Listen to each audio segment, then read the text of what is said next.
Genesis 30. And when Rachel saw that she bare Jacob no children, Rachel envied her sister, and said unto Jacob, Give me children, or else I die. And Jacob's anger was kindled against Rachel, and he said, Am I in the Creator's stead, who hath withheld from thee the fruit of the womb? And she said, Behold my maid Bilhah, go in unto her, and she shall bear upon my knees, that I may also have children by her. And she gave him Bilhah her handmaid to wife, and Jacob went in unto her. And Bilhah conceived, and bare Jacob a son. And Rachel said, The Creator hath judged me, and hath also heard my voice, and hath given me a son. Therefore called she his name Dan. And Bilhah Rachel's maid conceived again, and bare Jacob a second son. And Rachel said, With great wrestlings have I wrestled with my sister, and I have prevailed.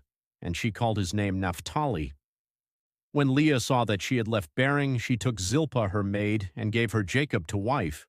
And Zilpa Leah's maid bare Jacob a son.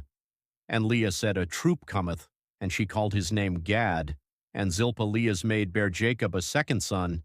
And Leah said, Happy am I, for the daughters will call me blessed. And she called his name Asher. And Reuben went in the days of wheat harvest, and found mandrakes in the field, and brought them unto his mother Leah. Then Rachel said to Leah, Give me, I pray thee, of thy son's mandrakes. And she said unto her, Is it a small matter that thou hast taken my husband? And wouldest thou take away my son's mandrakes also? And Rachel said, Therefore he shall lie with thee tonight for thy son's mandrakes. And Jacob came out of the field in the evening, and Leah went out to meet him, and said, Thou must come in unto me, for surely I have hired thee with my son's mandrakes. And he lay with her that night. And the Creator hearkened unto Leah, and she conceived, and bare Jacob the fifth son. And Leah said, The Creator hath given me my hire, because I have given my maiden to my husband. And she called his name Issachar. And Leah conceived again, and bare Jacob the sixth son. And Leah said, The Creator hath endued me with a good dowry. Now will my husband dwell with me, because I have borne him 6 sons. And she called his name Zebulun. And afterward she bare a daughter, and called her name Dinah. And the Creator remembered Rachel, and the Creator hearkened to her, and opened her womb. And she conceived, and bare a son, and said, The Creator hath taken away my reproach. And she called his name Joseph, and said, The Lord shall add to me another son.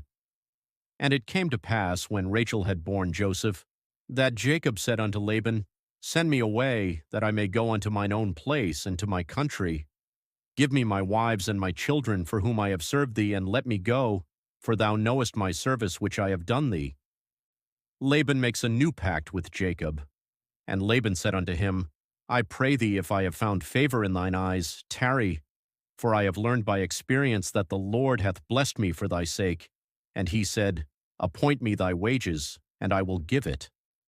And he said unto him, Thou knowest how I have served thee, and how thy cattle was with me. For it was little which thou hadst before I came, and it is now increased unto a multitude, and the Lord hath blessed thee since my coming. And now when shall I provide for mine own house also? And he said, What shall I give thee? And Jacob said, Thou shalt not give me anything. If thou wilt do this thing for me, I will again feed and keep thy flock.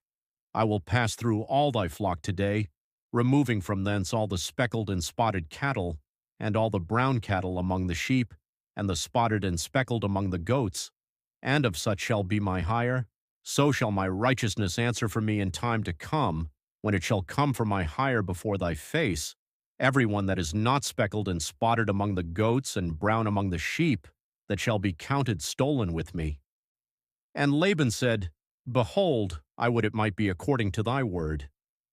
And he removed that day the he-goats that were ringstraked and spotted, and all the she-goats that were speckled and spotted, and every one that had some white in it, and all the brown among the sheep, and gave them into the hand of his sons. And he set 3 days' journey betwixt himself and Jacob fed the rest of Laban's flocks. The way Jacob repaid Laban, and Jacob took him rods of green poplar and of the hazel and chestnut tree, and pilled white strakes in them, and made the white appear which was in the rods. And he set the rods which he had pilled before the flocks in the gutters in the watering troughs when the flocks came to drink, that they should conceive when they came to drink. And the flocks conceived before the rods, and brought forth cattle rings, straked, speckled, and spotted. And Jacob did separate the lambs, and set the faces of the flocks toward the ring-straked, and all the brown in the flock of Laban. And he put his own flocks by themselves, and put them not unto Laban's cattle. And it came to pass, whensoever the stronger cattle did conceive, that Jacob laid the rods before the eyes of the cattle in the gutters, that they might conceive among the rods. But when the cattle were feeble, he put them not in. So the feebler were Laban's, and the stronger Jacob's. And the man increased exceedingly, and had much cattle, and maidservants, and menservants, and camels, and asses.